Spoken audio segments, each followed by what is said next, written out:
3 a.m. time to watch some League of Legends. Absolutely. LCS on the 14th. Yeah, I know. It's gonna be rough. Okay. So, actually, we'll just react to this first. So, where is the... Okay, so wait. This is the Travis Gafford... Alright, LSPA tweet. Alright. So, okay, let's take a look at this. I can't click to save my life. Okay.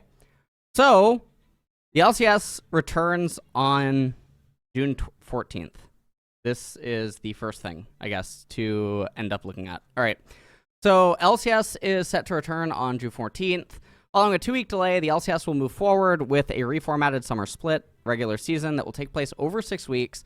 Over 6 weeks? Wait, what? It's only going to be 6 weeks long? Wait, it's only going to be 6 weeks long. What? So wait, we'll move forward with a reformatted summer split regular season that... Wait, what?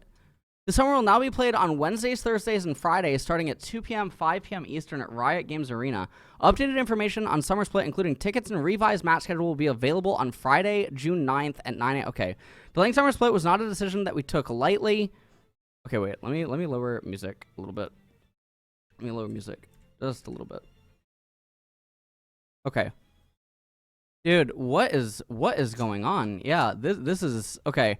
So, delaying Summer Split was not a decision that we took lightly, but ultimately the dialogue between the league, the LSPA, and the teams, or the LCSPA, oh my god, I keep messing it up. The LCSPA and the teams provided the space to realign on the shared goals for the future of LCS and NACL. Building the long-term sustainability and the success of the LCS ecosystem is the win condition for us all. Okay. The LCS and the LCSPA and a team representative chosen by the 10 LCS organizations have met regularly during this period. Throughout their discussions, the group ended, a new NACL business model in addition to the previously committed $300,000 that shares revenue between the tournament operator and the participating teams to drive towards long-term sustainability. Improvements to the NACL governance model, including a team participating agreement, TPA, and vetting process of the participating team organizations.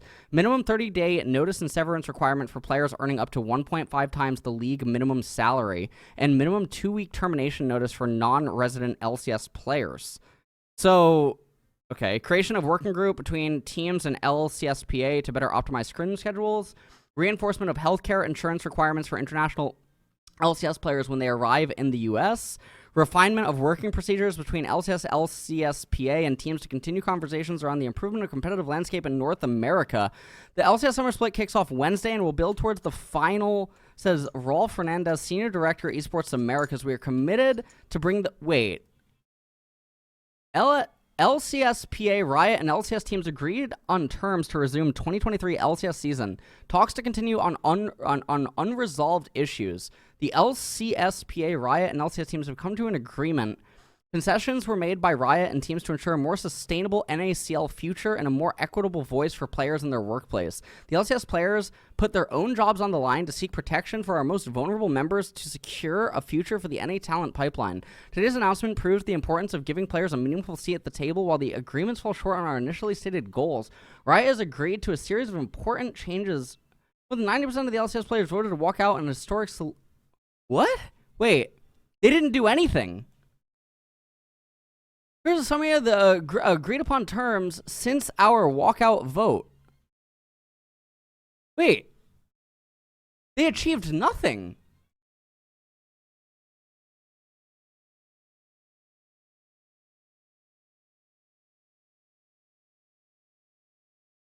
These were their asks. They wanted Riot to institute a Valorant-style promotion. They asked Riot to commit to a revenue pool for player salaries of $300K per NACL team per year.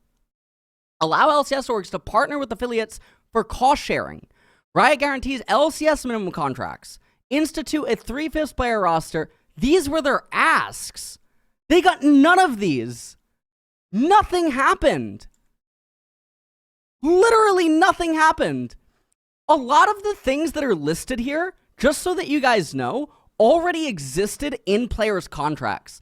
A lot of players already have severance pay, sometimes up to 2 months.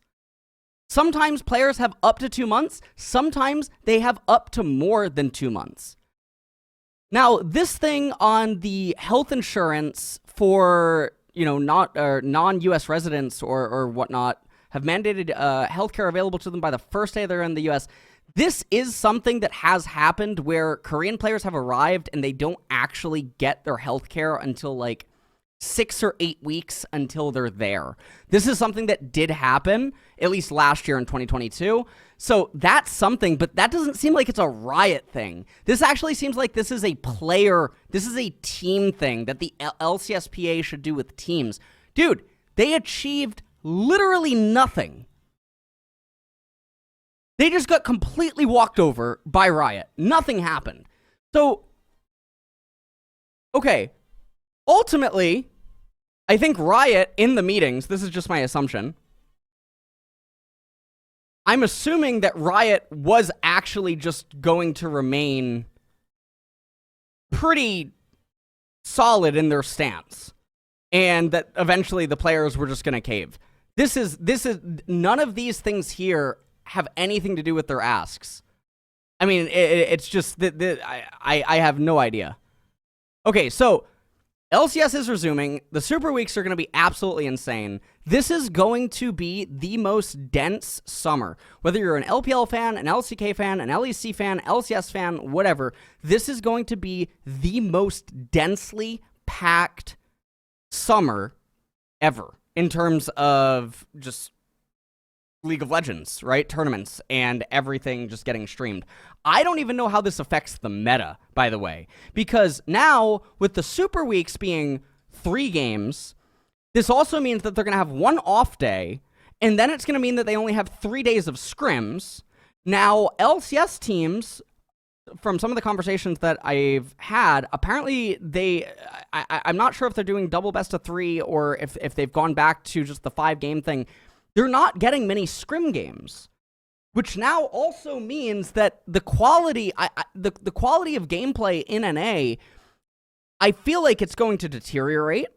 And then in addition to that, I feel like the meta in NA is just going to be very, very stagnant, because to condense this many games in such a short time frame means that it's going to be played on the same exact patch, and the teams just aren't going to be scrimming.